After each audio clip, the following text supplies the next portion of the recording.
Welcome. I'm Amy Watson, a certified life after baby loss coach and mom to 2 babies in heaven. Join me as I show you how you can truly find yourself again. Together, let's knock off those rough, painful edges and learn to carry your grief so you can step forward into all this life has in store for you. This is the Smooth Stones Podcast.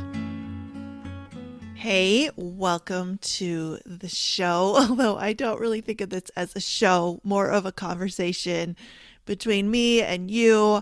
I thank you so much for being here. I know that your time is precious, so I hope that you're out on a walk in a beautiful spring day or whenever you're listening to this or folding your laundry. I'm just happy to be with you and let you know that you're not alone and there are so many things you can do to live a beautiful life after baby loss. It is just a passion of mine to help people who have experienced this unique kind of grief. And sometimes we talk about really grief-specific things here, and lots of times we're just talking about life. And today I wanted to talk about procrastination. You are going to want to listen to this entire episode. I'm going to keep it really doable and succinct for you because, I do know that we all have stuff going on, but I think this is something that affects every single human being to some degree. But even more so now, I see it a lot of people just feeling overwhelmed and stuck in procrastination. So first, I want to start by saying procrastination is not a character flaw. You don't procrastinate because you are lazy, even though sometimes we might just be lazy and that's okay, right? I think we can own that part that's just yeah, I'm lazy. Our brain would really prefer we do nothing. And sometimes our body is just tired. That's fine. If you're procrastinating because you are just being lazy, just own it. Not a big deal. But it really isn't a character flaw. I think this is where a lot of us get caught up as we start blaming ourselves. So that's what we're going to do today. We are going to talk about why we procrastinate and then what to do about it so that you can get going on the things you want to do in your life and feel good and feel that weight and that relief of getting things off your to-do list, getting them off of your mental clutter, really, because that's the most exhausting part. Okay, some of the reasons we procrastinate, and I came up with these. I also just looked around. I've read different books on habits and all kinds of things. So I kind of just put it together into a list. There could be more. I really want you to adapt this to what you see in your life. But again, we're trying to take away some of the shame about procrastination. So some of the reasons we procrastinate: anxiety. I see this a lot in goals or in business with people who are afraid to put a video online, or they're just afraid of what people will think of them if they do this thing, or they're just afraid that it's going to turn out badly. And anxiety really does come up, and it's those butterflies in your stomach. You're feeling a lot of nerves. And I also see this a lot for my clients in social situations they might be going to. So they are grieving and they have a wedding, or they're grieving and they're going to a baby shower, or they're going to a Christmas party, or whatever it is. There's a lot of anxiety for an event, and so they will procrastinate, right? Maybe they're supposed to bring something, maybe they're supposed to plan something, maybe they're participating in some way, and they just keep putting it off and putting it off because of this fear and this anxiety, really about feeling a feeling, right? They're afraid and dreading what this experience is going to feel like, what people are going to say, what they're going to do, and how awful it's going to be. Another reason procrastination can come up is neurodivergence, right? If your brain doesn't work with the way, quote unquote, normal people get things done, you might just think something's wrong with you, but your brain just might work differently. Another one is our nervous system. It kind of goes along with the anxiety, but it's next level. Sometimes our nervous system gets really, really activated in our body, and that's when we do feel fight, flight, or freeze coming up. And that freeze can look like procrastination. And again, we're blaming ourselves like, why can't I just do this? This is another one I see like with the people who want to make cute reels, or they want to get their name out there and do something or go bigger with their charity, whatever it is. And it's like their nervous system actually doesn't feel safe doing that. So it's really important that we address that, right? Address our body. What physical things do we have going on in our body? Another one that keeps us procrastinating is we're trying to escape negative emotions. We don't want to feel. This is the same one, like I said before. We don't want to feel awful. We don't want to feel awkward. We don't want to burst into tears. We don't want to feel sad. Part of this is perfectionism. So, perfectionism, we think it means we want to do things perfectly so that we can get that A plus and that gold star. But really, we can end up being just so afraid of failure, so afraid of what it would feel like if we didn't do it perfectly. We're so afraid and paralyzed that we don't even start. Really, perfectionism is trying to escape negative emotions, and we know that perfectionism and procrastination really go hand in hand. Another one is escaping physical discomfort. A really easy example of this that came to my mind was in our old house, we used to have kind of this wood chip area where our trampoline was, and it would get the worst weeds in the spring. And I would say, like, hey kids, Saturday morning, we're going to go out there, we're going to pull these weeds, we'll do it before it gets hot, and we'll just get it done. And my kids are like, no way, mom. Like, they are doing everything they can. Well, I still need to eat, or I'm just tired, or they don't get out of bed, or they've got all these things they need to do before they pull weeds. And they're doing everything they can to push the weeds back, and ignore what I'm saying. And because they think pulling weeds, number one, it's boring. So they're trying to escape that emotional part of it, right? That uncomfortable emotion they don't want. But it's hot, it's dirty and dusty, and the weeds are pokey, and they're going to get sweaty and tired, and they don't want to do that. So sometimes we think things will be physically uncomfortable, and so we're going to procrastinate them. Then there's negative beliefs we have about ourselves. And we're going to talk a lot more about this in the rest of the episode. But if we don't believe we can do something, like even in the case of these weeds, let's say these kids, they're always like, I can't do that. I can't get those all pulled. It's going to take me forever, right? There's all these things going on in your head. So if you have a goal, if you have something you want to do, you might have negative beliefs about your ability to get it done, or your ability to handle what it takes to get to that goal. And so notice those negative beliefs. And then there's grief, right? All of us here have grief. It takes a lot of energy. And it also shifts what's important. So if you're especially in like fresh grief, which I would define, I don't even know, the first couple years of grief, things that used to be important aren't going to be important. And that's okay. So if you've kind of like used to always keep your house perfect, and now you just don't care because who cares if there's a towel on the floor when your baby just died, that's okay too, right?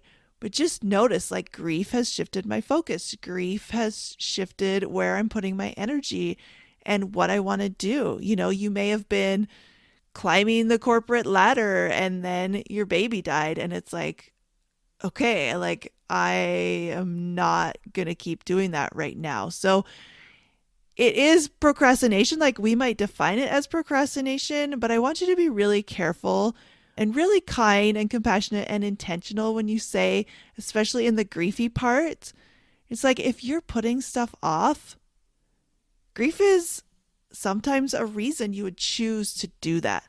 But don't just blame yourself or think, oh, why can't I get it together? Why can't I do this thing that I really used to want to do? If grief has shifted things, that's okay. And grief also might make us procrastinate because it takes a lot of energy. We can be a lot more emotional. We might not be sleeping well or eating well, or all of that, right? We got to look at the whole picture. That's what we want to do here, is like, We are a whole person.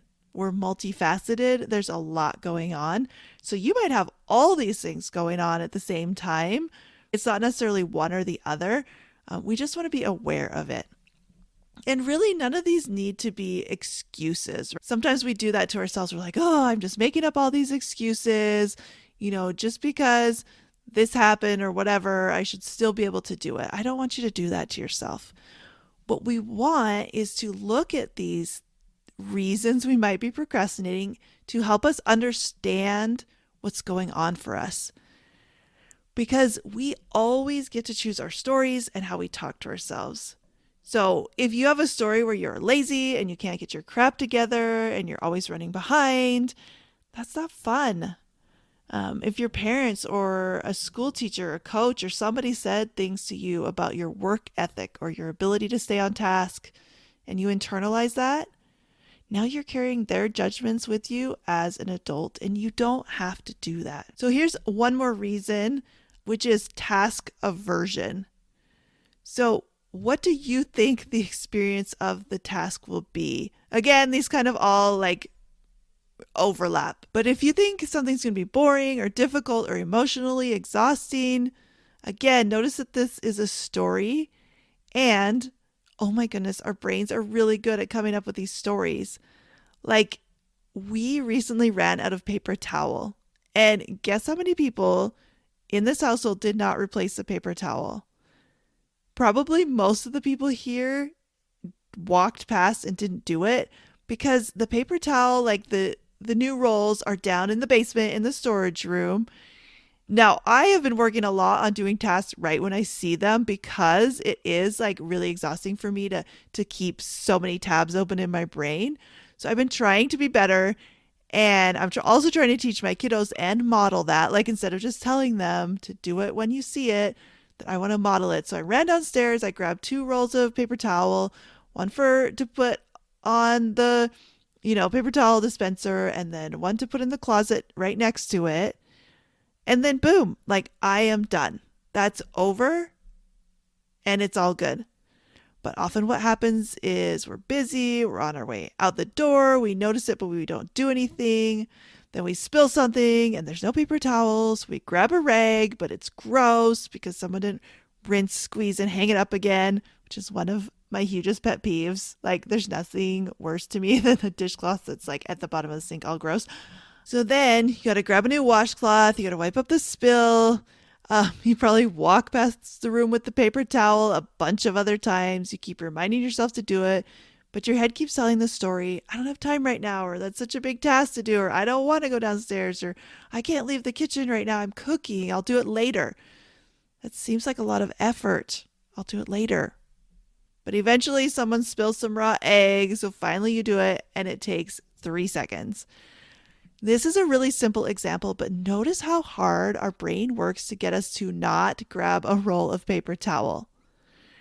Well, you want to write a book? Maybe next year, You want to finish your basement? It sounds really expensive and messy. You need to pick out a headstone. If you do that, you might hate it later, so you better just not do it. Plus, it might be really emotional. Also, you're not really good at making decisions, so better just keep it in the back of your mind forever. That's our brain talking. The best news about these stories is, number 1, once you're aware of them, they immediately start losing their power. Awareness means you can see what your brain is doing. You know generally why it's doing it, and it's a story, not facts. Don't believe everything you think, especially when you're observing yourself procrastinating. Number 2, you can love yourself and all your stories. They're kind of funny, right? It's fascinating to watch our brains work. It's fascinating to notice how your upbringing influences you now.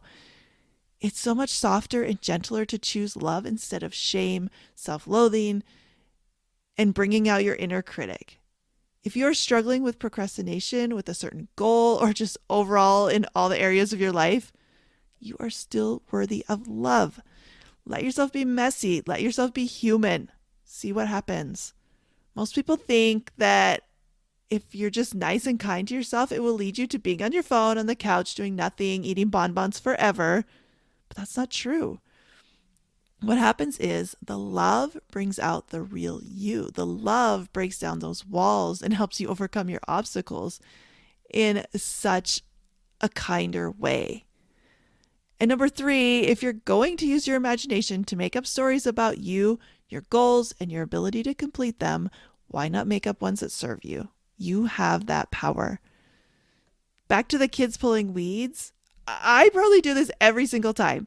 I tell myself, if I'm nice and I offer them treats after and I give them flexibility and remind them how much better it will be to do it early, surely we'll all have fun and get the job done. And teamwork makes the dream work. It's fully delusional at this point because that never, ever happens.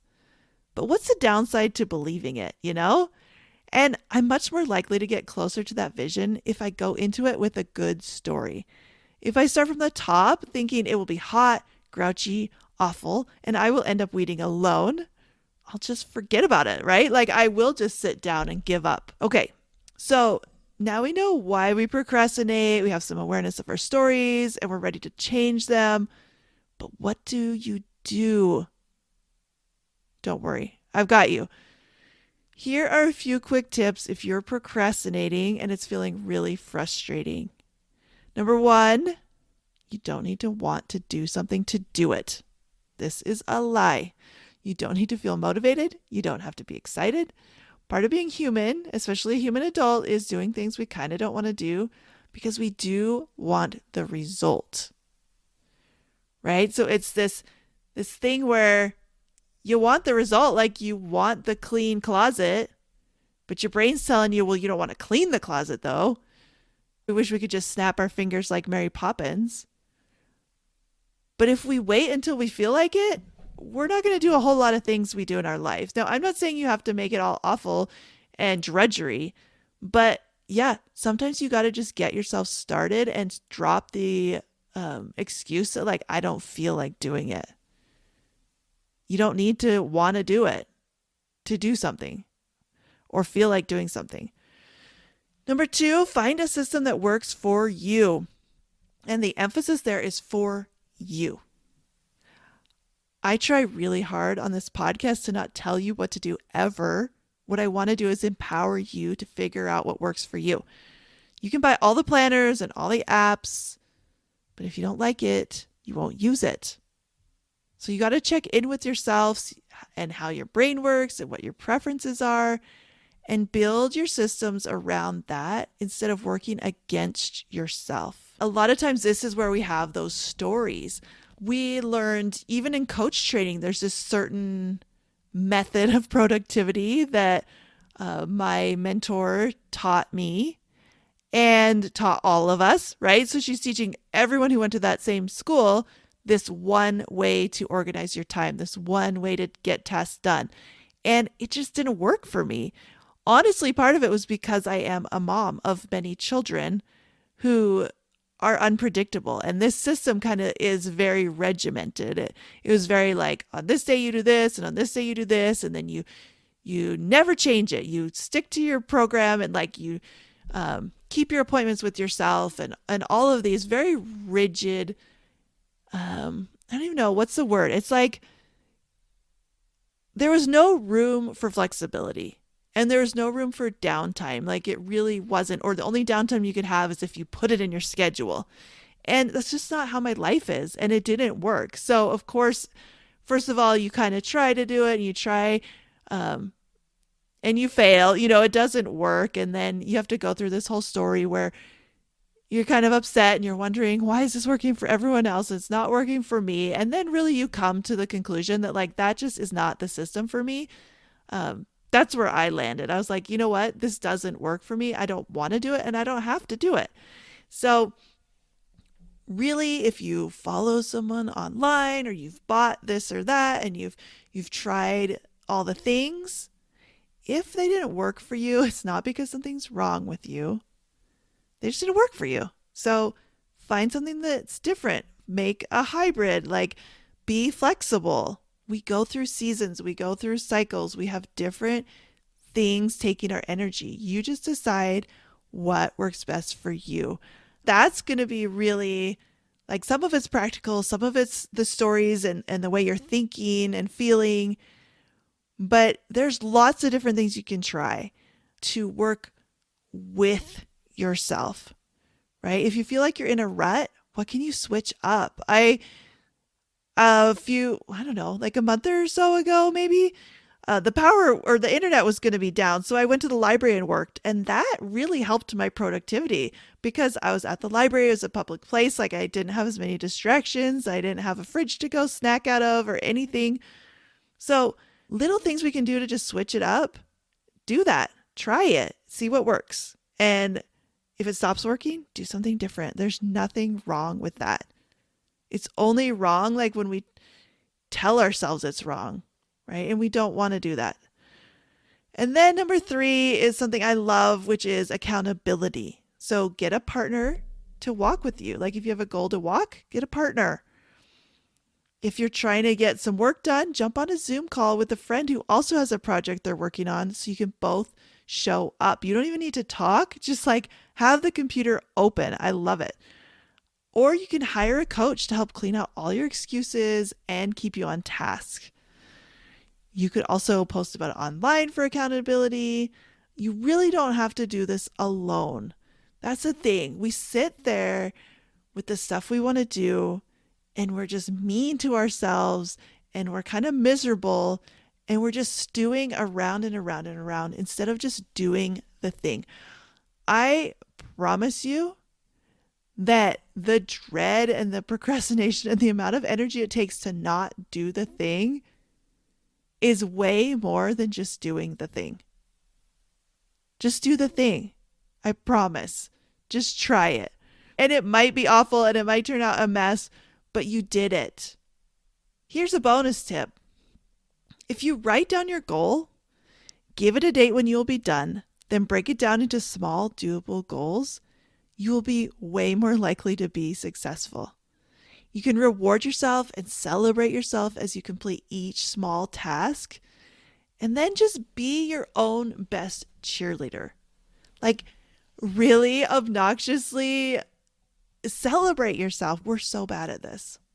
So I'm here to tell you, you can celebrate yourself. Like, even if the only thing you did today was write down your task, like, give yourself a trophy.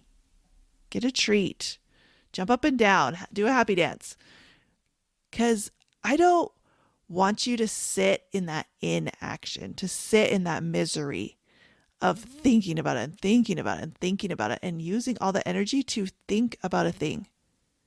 If you don't want to do it, choose not to do it and choose to put that away for now, right? But if you want to do it, just do it.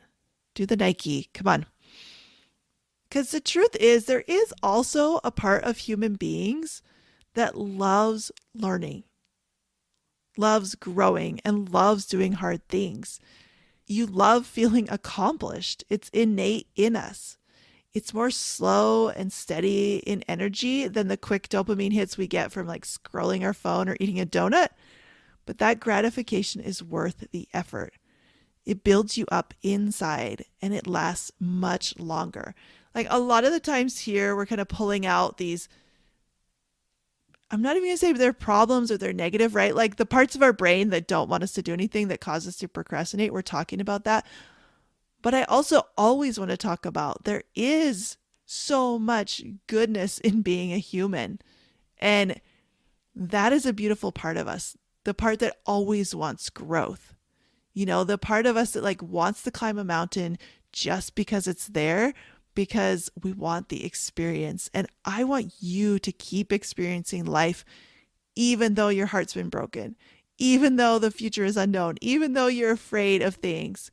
Like, I want you to live fully and deeply.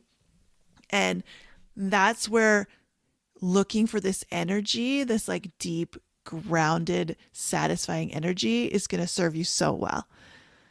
My nephew is running a marathon. I think it's this weekend. He's been running since he was a kid. I don't know if he started in like junior high school being on like the cross country team, but he's been running for a long time. But this is his first marathon. And no matter what, he'll always be able to say he did it. And he can recall all the emotions that he went through getting there, and he can recall the tough parts and the painful parts. It's going to be amazing, and it's going to be hard. But delayed gratification, like training for a marathon, can be so sweet.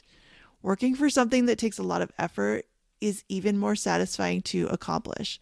Overcoming obstacles and managing your mind when it tells you to quit will serve you so well in your life. You know you. Trust yourself. Don't believe those crappy stories your brain tells you. I believe in you and all your dreams, even if you just want to clean out the back of your fridge today. And as I was finishing up this outline, I had the thought to add this too, and I always try to listen to these thoughts when they come to me. So I recently went to a hormone health doctor to get all kinds of labs done. I don't know how many vials of blood they drew. I'm still waiting on the results. But I've had issues with my periods for years. And I've done some things to address the symptoms, but not really dug into the root cause. I'm also turning 43 this year, and I want to be proactive about perimenopause and all the changes that that brings. But I put it off because I was too busy, or we lived, a few hours away, or it was probably expensive, like all these reasons. But then I just chose to do it. I also just made an appointment with a pelvic floor physical therapist. After 8 pregnancies, I've done quite well, but there are a few things bothering me, and my normal gynecologist just said, well, deal with it. So many times as women, we're told to just deal with it, and we do so much. But I'm here to say that if you've been procrastinating about your health, whether you're afraid to get a mammogram or a test to find out why you've had your losses, or you just need to get something taken care of that's been bothering you, go do it. Please. Use all the tools I taught you today. Make that appointment. I know that it can be hard to trust medical professionals. It can be hard to advocate for yourself or to keep trying when you're told things are normal and there's nothing wrong with you, but you know there is. It can be hard to go into the unknown, and it can be very activating to your nervous system, but do it anyway. Listen to yourself. Listen to your body. You know if something is off or if something needs to be checked. You might not feel like doing it, but do it anyways. Now, go get that task, that thing you know you've been putting off, done. Bask in the warmth of feeling accomplished. And here's one more thing I got for you. Mother's Day is coming up really soon, and you do not have time to procrastinate this. You're already getting the emails. You're already seeing this stuff in stores. I know this. So I am giving you a gift of free Mother's Day coaching. You get a full 45-minute session with me. It's going to be beautiful. You come in and tell me what you're worried about Mother's Day, whether it's your in-laws, whether it's your grief, whether it's feeling like your partner is not going to do anything and you hate that every year, whether it's your identity as a mother. And how do I even celebrate Mother's Day when no one can see I have children? I just don't feel like I fit. I don't want you to feel that way. I want you to have confidence. I want you to go into Mother's Day feeling really prepared. So I'm going to give you a plan in our time together. All you need to do is send me an email, amy@smoothstonescoaching.com, and I will get you on my calendar. I'm going to fit as many people as I can. So grab your spot. Figure out what you need coaching on the most, and let's do it. Let's get you feeling better for Mother's Day. It's my gift to you. I love you. I'll see you next time. Are you tired of feeling like your baby's death was somehow your fault? Go to smoothstonescoaching.com and get my free mini course, How to Stop Blaming Yourself After Loss.